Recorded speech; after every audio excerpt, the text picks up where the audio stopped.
Okay, hello everyone. So, this is my second attempt at recording this.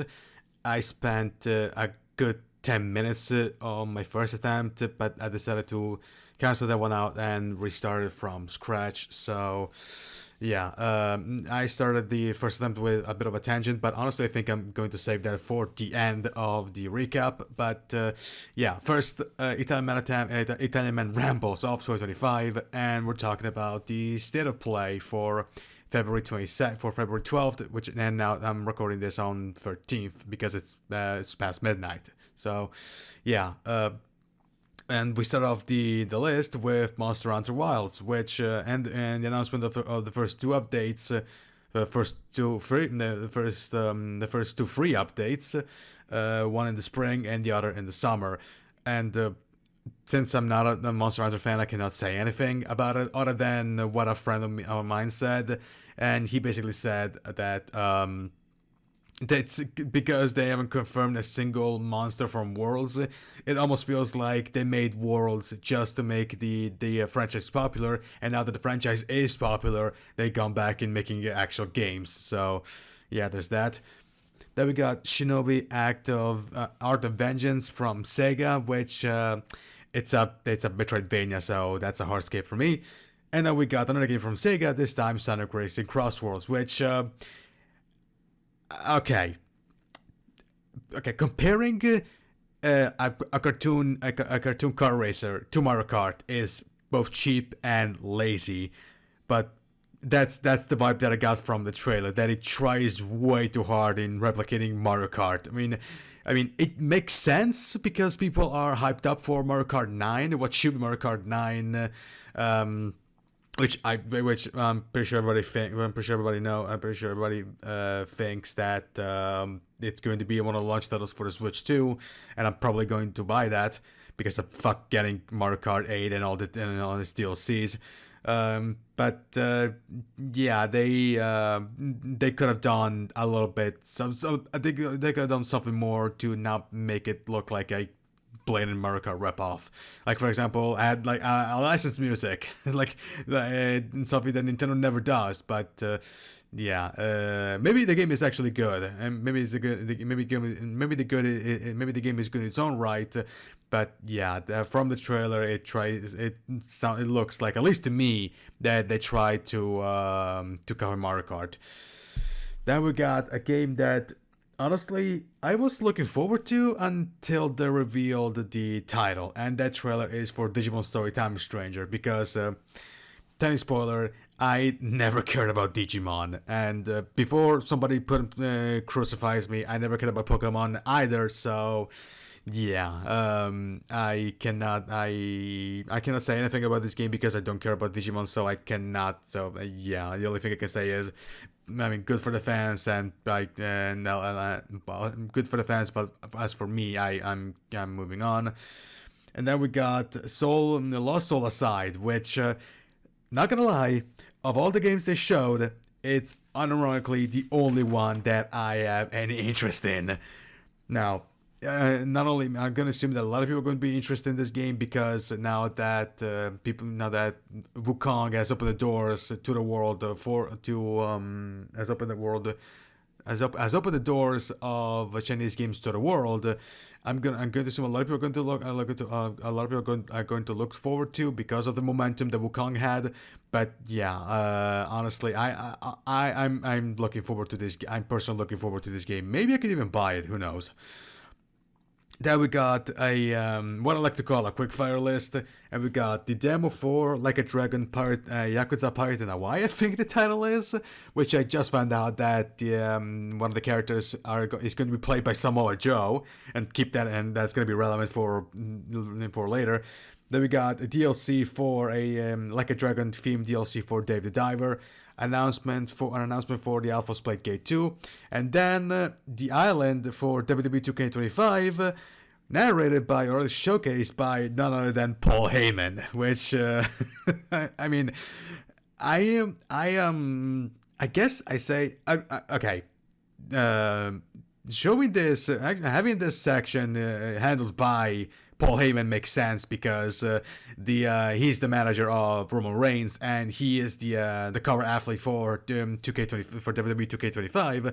But I'm actually surprised they even went with him, because I thought they were going to have like a narrator or a developer or a developer, but not somebody who's actually involved in wrestling and with the company. So yeah, that's good on them at least. But yeah, and the island is basically like the free roaming stuff the 2K has in their game. So yeah, it's nothing to surprise. Only that this time it's WWE themed. So yeah. And then we got a gameplay trailer for Borderlands 4 and the release date, which is going to be on September 23rd, which and one of my notes I wrote, wait, wasn't Randy Pitchford fired? Or at least he stepped down from being the CEO of Gearbox because the movie sucked?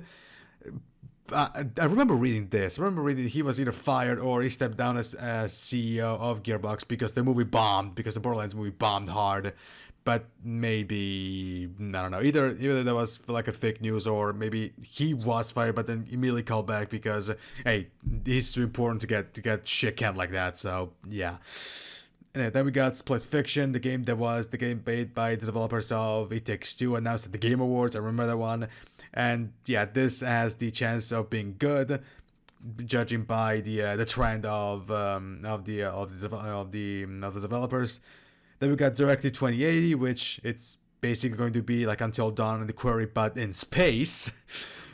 Then we got Final Fantasy Freddy's Secret of the Mimic, which okay, I'm aware that Final Fantasy Freddy's introduced free roaming with, I think, Security Breach, but I honestly cannot look at this trailer and shake the feeling that they're trying to go the puppy play to get some of the heat of puppy playtime, but with a much more recognized EP in Five Nights at Freddy's.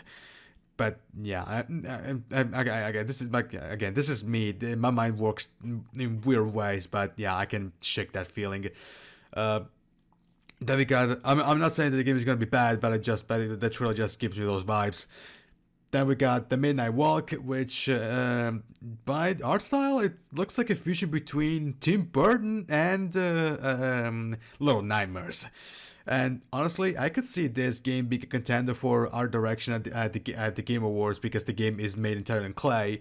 So yeah, I mean, so was Nightmare Before Christmas. Nightmare Before Christmas. So yeah. Then we got Darwin's Paradox, made by Konami, to which I wrote in my notes, how are they going to add cash to this? Because, I mean, come on, I know that's an easy joke to make, but I simply had to. Come on, it's Konami. Then we got a trailer for Warriors Abyss, which I wrote, roguelite, hard skip, next, with 4 E's. Yeah, 4 E's. That should tell you enough. Then we got 2 trailers for Onimusha, remaster of Onimusha 2, and the actual trailer for Onimusha Way of the Sword that is coming next year, to which I say I definitely not gonna play any of them. I definitely see my sister playing them, but me personally, no. And then we got a trailer for MGS Delta, which is coming on August 28th, including what I guess should be an Ape Escape Easter egg, or at least a minigame. But yeah, judging by the footage, I am going to assume that this remake is going to be very, very faithful to the original game. I mean, the voice lines are exactly the same, and yes, I've heard the news that now we know that the voice actors of Viva is Jodie Benson, the voice actors of Ariel, and the voice actor of Ariel from The Little Mermaid, and Ariel in Kingdom Hearts as well. But yeah, I'm going to assume that this game is going to look pretty faithful. So yeah, maybe that actually, you know that one of the bosses, I think it was The End. I think it was his name was the sniper. I think he was called The End. There was this Easter egg where if you waited long and if you changed the internal clock of the PS2, the guy would eventually die of old age. I wonder if they're going to keep that Easter egg, because I mean, I have no idea how they're going to implement that, because there's no. I mean, I don't know you can modify. I don't even know if you can modify the clock on the PS5, but if they're gonna find a way to for that, I definitely would like to see that. Then we got Hell is Us, which I guess it's interesting. Yeah, I'll be honest. I actually don't care much about this game all that much.